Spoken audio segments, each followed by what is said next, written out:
Morning मेरे प्यारे दोस्तों।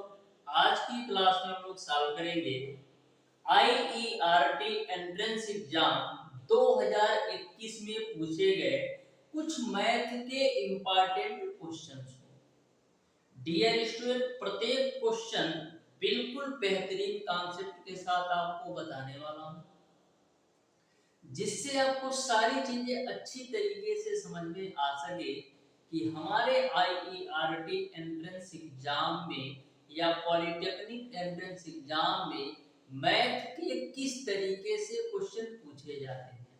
प्रत्येक क्वेश्चन को बिल्कुल बेहतरीन कॉन्सेप्ट के साथ आपको बताने वाला हूँ। जितने भी क्वेश्चन मैं आपको सॉल्व करवाऊंगा, प्रत्येक क्वेश्चन को बिल्कुल कॉन्सेप्ट के साथ आपको बताने वाला हूँ, जिससे आपको सारी चीजें अच्छी तरीके से समझ में आ सके।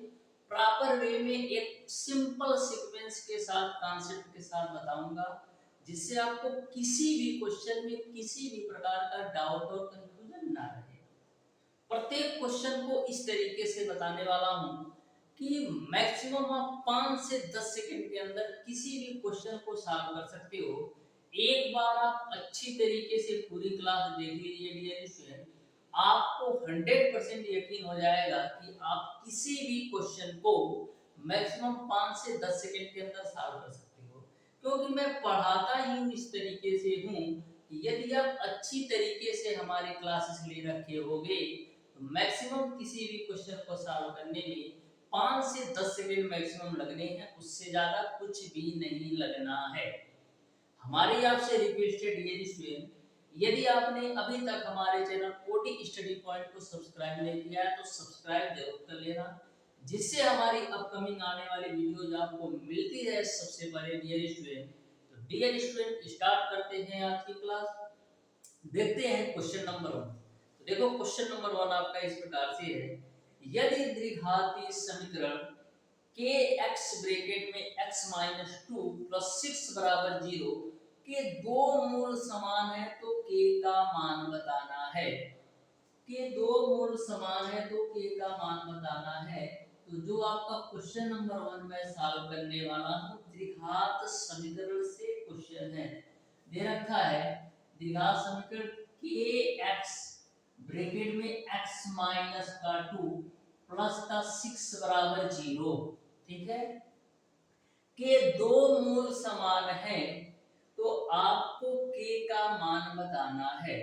तो मैंने जब आपको द्विघात समीकरण का चैप्टर पढ़ाया था तो मैंने आपको बताया था डियर स्टूडेंट, यदि किसी भी द्विघात समीकरण के दोनों मूल समान हो तो कंडीशन क्या होता है। यदि किसी भी द्विघात समीकरण के दोनों मूल समान होते हैं डियर स्टूडेंट, तो आपका b स्क्वायर माइनस 4ac की वैल्यू 0 के बराबर होती है। और यदि किसी भी द्विघात समीकरण के दोनों मूल बराबर है तो आपका d बराबर जो b स्क्वायर माइनस 4ac की वैल्यू होती है 0 के बराबर होती है। अब देखो इसको हम एक स्टेप कैलकुलेट कर लेते हैं। तो इस समीकरण को आप कैलकुलेट करिएगा तो क्या मिलेगा, के एक्स स्क्वायर माइनस का 2kx प्लस का 6 बराबर 0, ठीक है। अब यहां से आप a b c की वैल्यू यहां पर रख दो। तो हम बात करें a की जो वैल्यू होगी वो आपका k होगा, b की जो वैल्यू होगी 2k होगा और c की जो वैल्यू होगी वो आपका 6 होगा। सारी वैल्यू रखो। b की वैल्यू है माइनस का 2k का होल स्क्वायर माइनस का 4, a की वैल्यू आपका है k और c की वैल्यू आपका है 6 बराबर 0। तो यहाँ से माइनस 2k का होल स्क्वायर करोगे तो मिलेगा आपको 4k स्क्वायर, 4 छक 24 के बराबर आपको मिल जाएगा 0। तो यहाँ से आपको मिलेगा 4k स्क्वायर बराबर 24k। k से k कैंसिल आउट होगा, 4 से काटोगे 6 बार कटेगा, यानी k की वैल्यू आपको मिल जाएगी 6। इस तरीके से डियर स्टूडेंट क्वेश्चन नंबर 1 का ऑप्शन नंबर बी सही हो जाएगा। तो यदि अभी तक आपने हमारा मैथमेटिक्स का द्विघात समीकरण चैप्टर नहीं देखा है तो जरूर देख लीजिएगा। बहुत ही बेहतरीन तरीके से सारे कॉन्सेप्ट क्लियर किया है। अभी तक डियर स्टूडेंट मैंने 10 चैप्टर मैथ का कंप्लीट करवा दिया है। वहां से आप अच्छी तरीके से प्रत्येक चैप्टर को कवर कर सकते हो। देखते हैं हम डियर स्टूडेंट क्वेश्चन नंबर 2। बिल्कुल ध्यान से देखिएगा, प्रत्येक क्वेश्चन को बहुत ही सिंपल और आसान भाषा में बताऊंगा, जिससे आपको किसी भी प्रकार का डाउट और कंफ्यूजन ना हो। तो क्वेश्चन नंबर 2 आपका है, यदि x³ + ax² - bx + 6 का एक गुणनखंड x + 3 है और a + b = 7 है, तो a और b के मान हमें बता दो। तो देखो कितना सिंपल सा क्वेश्चन है। दे रखा है x³ + ax² x³ + ax² plus का माइनस का bx, ये आपका प्लस नहीं है माइनस है, माइनस का bx और प्लस का 6 है, ठीक है। इसका एक गुणनखंड x + 3 है, यानी दिए गए समीकरण का एक गुणनखंड क्या है, x + 3 है।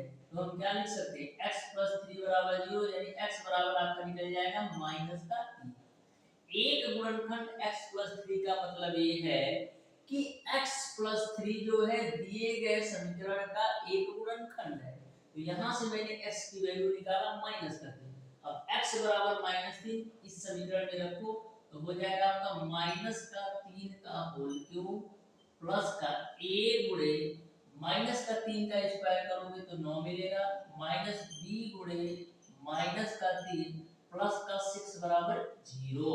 -3 का होल क्यूब करोगे तो -27 मिलेगा, प्लस का 9a, a minus minus plus होगा 3b और प्लस का 6 बराबर 0। यहाँ से आपको मिल जाएगा 9a प्लस का 3b, -27 में से 6 घटाओगे तो माइनस का 21 बचेगा, -21 को राइट साइड ले जाएंगे तो 21 हो जाएगा, ठीक है। अब 3 कॉमन ले लो तो मिलेगा आपको 3a प्लस का b बराबर 7, इसको आप मान लो समीकरण a।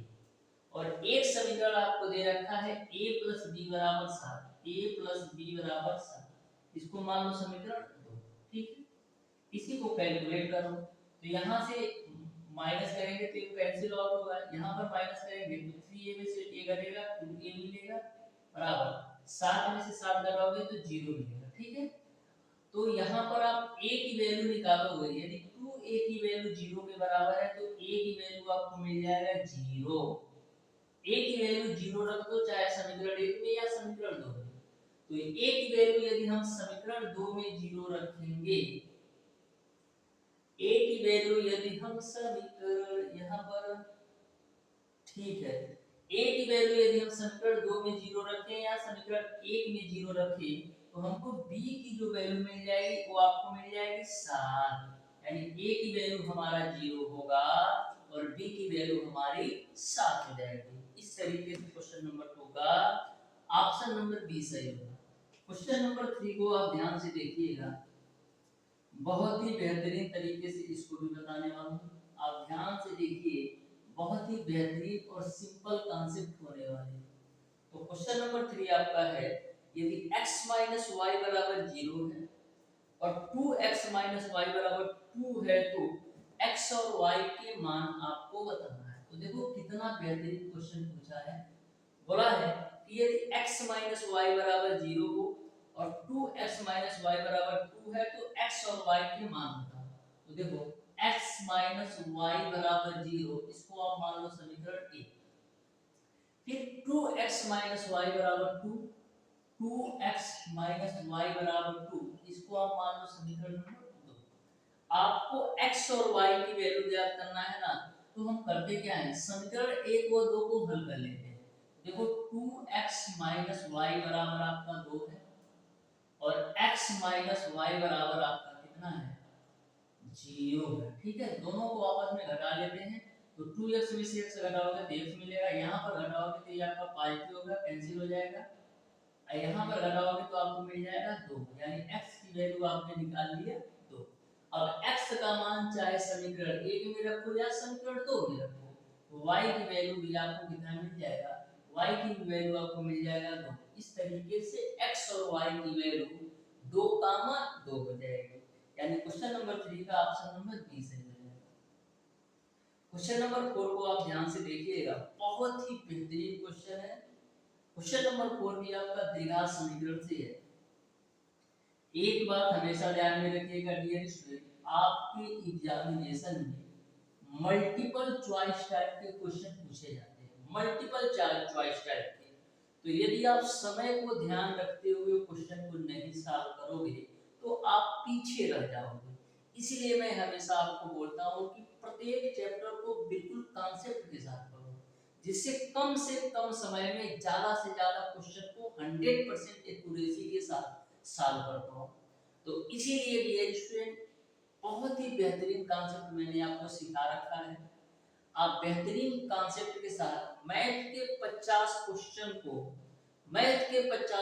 को डियर स्टूडेंट मैक्सिमम से मैक्सिमम आप 30 मिनट के अंदर सॉल्व कर सकते हो, यदि हमारी पूरी क्लासेस आपने अच्छी तरीके से ले रखा है। तो क्वेश्चन नंबर 4 को ध्यान से देखिएगा। बोला है k का वह मान जिसके लिए समीकरण 2x - 3y = 8 और kx + 2y = 7 के निकाय का एक अद्वितीय हल होगा। तो इस क्वेश्चन को सॉल्व करने के लिए आपको पता होना चाहिए कि अद्वितीय हल होने का कंडीशन होता क्या है। तो किसी भी निकाय के अद्वितीय हल होने का कंडीशन होता क्या है, ये आपको पता होना चाहिए। एक समीकरण दे रखा है 2x - 3y = 1, ठीक है। दूसरा समीकरण आपको दे रखा है kx + 5y = 7, kx प्लस का 5y = 7, ठीक है। इसको आप 1 मानो, इसको आप 2 मानो, ठीक है। अद्वितीय हल है तो k का मान बताना है। तो किसी भी निकाय या किसी भी दो समीकरण के अद्वितीय हल होने का जो कंडीशन है वो आपका होता है a1 बट्टे का a2 not equal to b1 बट्टे का b2 होता है। किसी भी दो समीकरणों के अद्वितीय हल होने का यही कंडीशन है कि a1 बट्टे a2 बराबर नॉट इक्वल टू b1 बट्टे b2 होना चाहिए। यहाँ पर हम बात करें a1 की वैल्यू आपका 2 हो जाएगा और b1 की वैल्यू आपका -3 हो जाएगा, a2 की वैल्यू आपका 3 हो जाएगा और b2 की वैल्यू आपका 5 हो जाएगा। सारी वैल्यू रख दो। तो a1 की वैल्यू 2 है, a2 की वैल्यू k है, नॉट इक्वल टू b1 की जो वैल्यू है -3 है और b2 की जो वैल्यू है वो आपका है 5। तो यहाँ से k की वैल्यू आपका कितना है 5 गुना 10/3 यानी कि -10/3 होगा। यानी k का मान जो होगा k नॉट इक्वल टू -10/3 होगा। यानी कि क्वेश्चन नंबर 4 का ऑप्शन नंबर सी सही हो जाएगा। तो देखो ये सारे टर्म और कंडीशन होते हैं, इसको तो आपको ध्यान में ही रखना पड़ेगा कि अद्वितीय हल होने का क्या कंडीशन होता है, अनंत अनेक हल का क्या कंडीशन होता है, कोई नहीं हल होने का क्या कंडीशन होता है, ठीक है। तो इस बात को आप ध्यान में रखिएगा। बढ़ते हैं डियर स्टूडेंट क्वेश्चन नंबर 5 की तरफ। आप ध्यान से समझिएगा, बहुत ही बेहतरीन कॉन्सेप्ट है जो आपका क्वेश्चन नंबर 5 है डियर स्टूडेंट। त्रिकोणमिति से रिलेटेड क्वेश्चन है। किससे है? त्रिकोणमिति से पूछा गया क्वेश्चन है। आप ध्यान से समझिएगा, अच्छी तरीके से समझ में आने वाला है।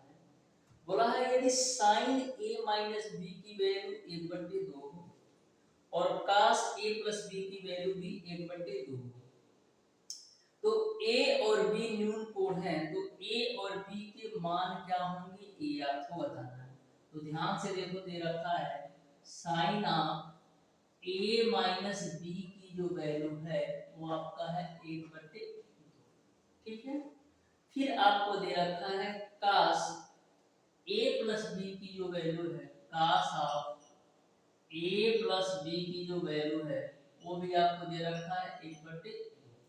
बोला है a और b दोनों न्यून कोण है तो दोनों के मान बता दो, ठीक है। तो यहाँ पर ध्यान से देखना, sin a - b, साइन में कितनी डिग्री का मान 1/2 होता है?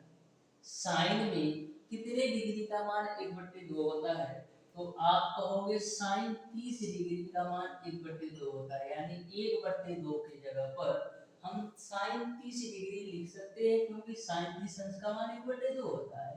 अब साइन से साइन कैंसिल होगा, तो a माइनस का b की जो वैल्यू होगा वो आपका 30 डिग्री मिलेगा, इसको आप मान लो 1।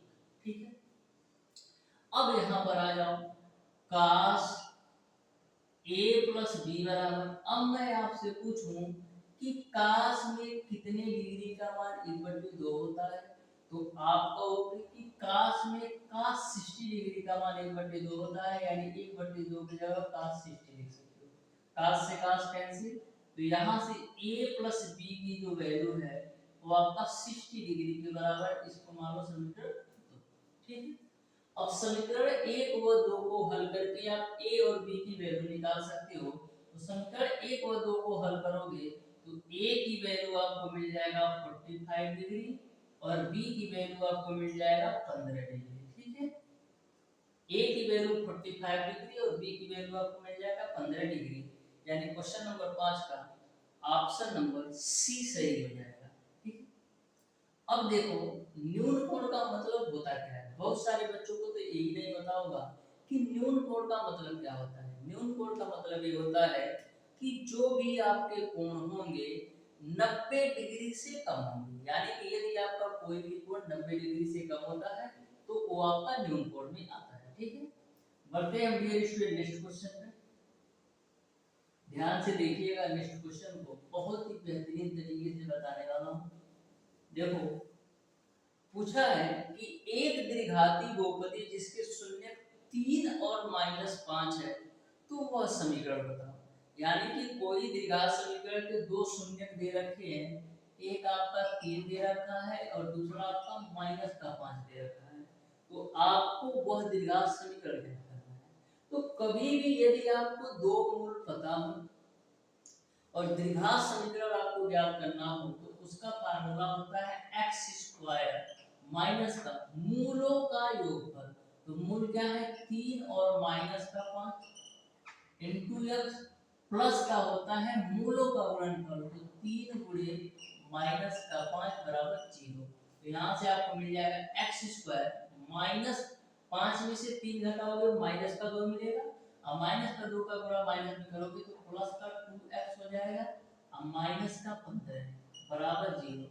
यानी कि आपका जो द्विघात समीकरण होगा x² + 2x - 15 होगा, यानी क्वेश्चन नंबर 6 का ऑप्शन नंबर ए सही हो जाएगा। बढ़ते हैं डियर स्टूडेंट क्वेश्चन नंबर 7 की तरफ, जो कि त्रिकोणमिति से है।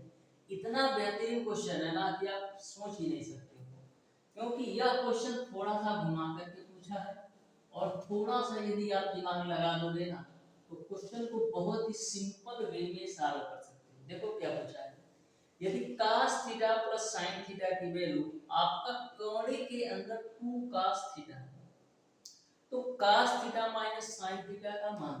तो देखो कितना सिंपल सा क्वेश्चन है, बोला है cos थीटा प्लस का sin थीटा की जो वैल्यू है, cos theta plus sin theta की वैल्यू जो है वो आपका कौड़ी में 2 इंटू का cos थीटा। ध्यान में रखिएगा कौड़ी के अंदर केवल 2 है, cos थीटा कौड़ी से बाहर है, तो आपको cos theta minus sin theta की वैल्यू ज्ञात करनी है। तो सबसे पहले हम करते क्या है, दोनों पक्षों का वर्ग कर देते हैं, इसका इस साइड का भी वर्ग कर दो और इस साइड का भी वर्ग कर दो, तो क्या मिलेगा आपको मिल जाएगा cos theta plus sin theta का होल स्क्वायर बराबर इसका स्क्वायर करोगे, यानी कि कोणी में 2 cos थीटा का स्क्वायर करोगे तो मिलेगा आपको 2 cos स्क्वायर थीटा।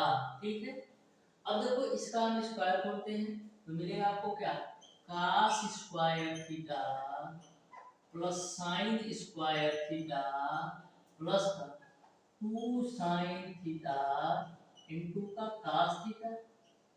ठीक है, बराबर 2 cos स्क्वायर थीटा। अब देखो sin square theta plus cos square theta की वैल्यू 1 होता है, एक को हम ले जाएंगे right side, 2 sin theta into का cos थीटा, इसकी वैल्यू 1 के बराबर है, एक को हम राइट साइड ले जाएंगे तो हमको क्या मिल जाएगा, हमको मिल जाएगा 2 cos स्क्वायर थीटा माइनस का 1। अब देखो 2 cos स्क्वायर थीटा माइनस का 1 जो होता है वो आपका cos 2 थीटा के बराबर होता है, क्योंकि cos 2 थीटा का cos के पदों में जो फार्मूला होता है 2 cos स्क्वायर थीटा माइनस 1 होता है।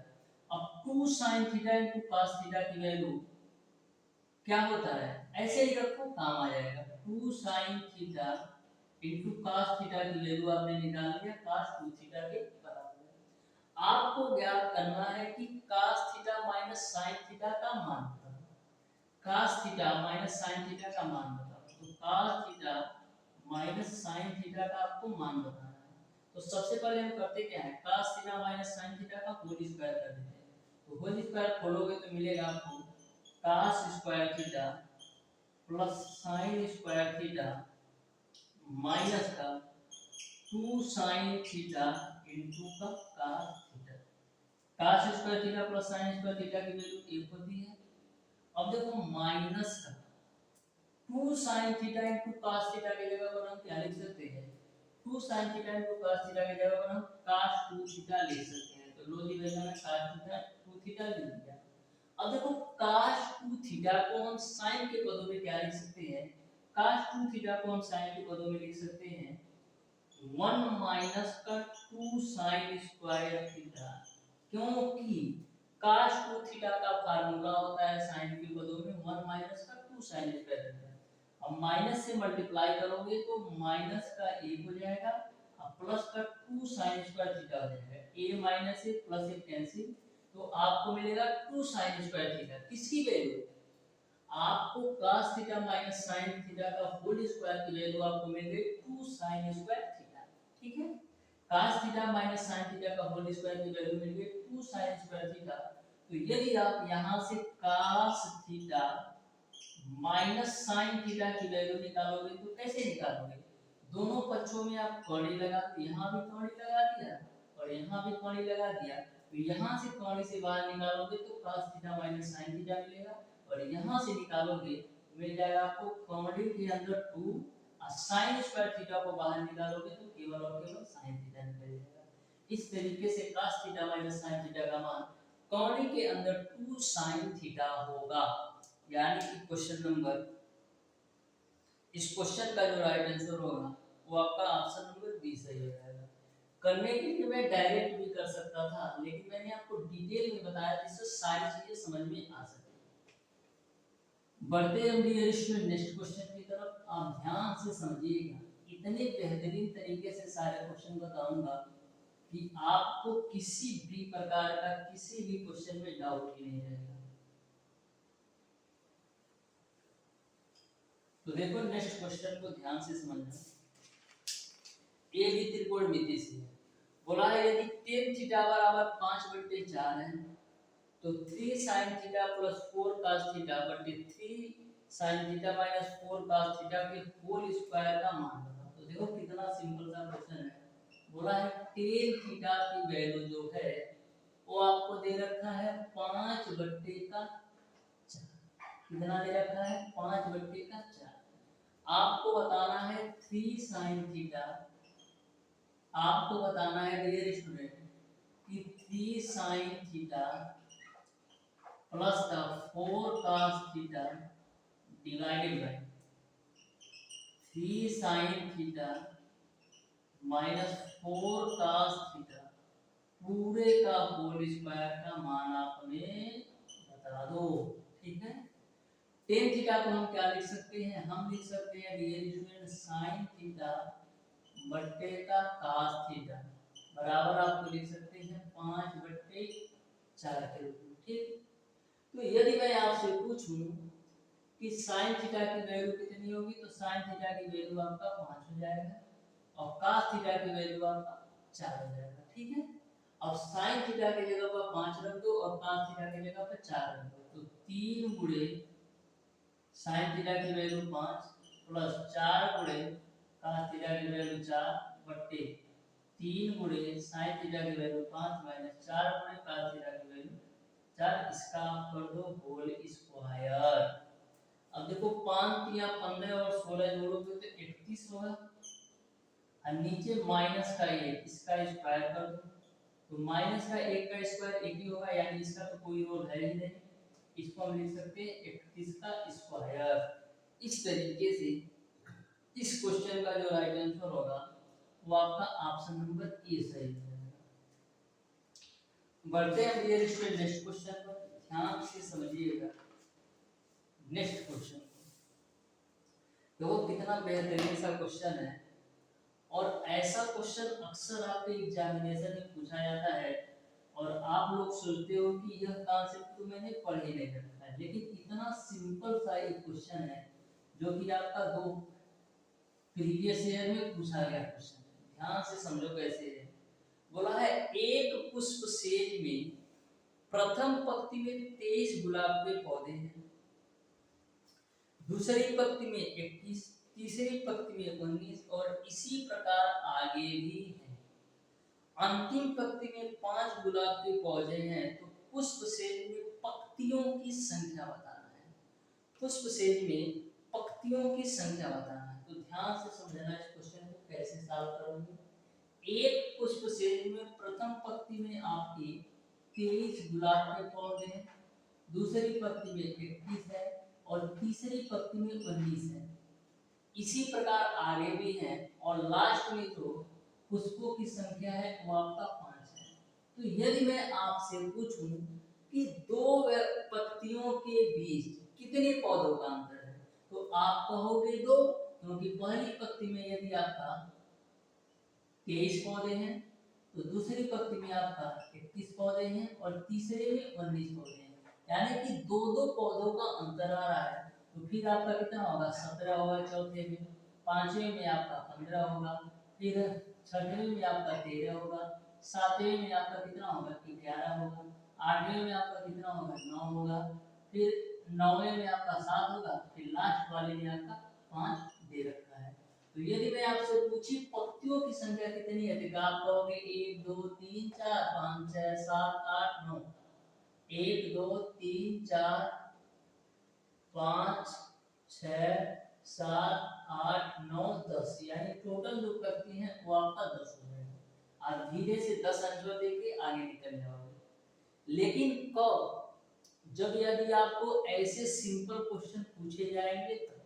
लेकिन यदि आपसे इस तरीके से पूछ लिया जाए कि पहली पंक्ति में 231 पौधा है, दूसरी पंक्ति में 229 पौधा है और तीसरी पंक्ति में 227 पौधा है, और ऐसे ऐसे लास्ट पंक्ति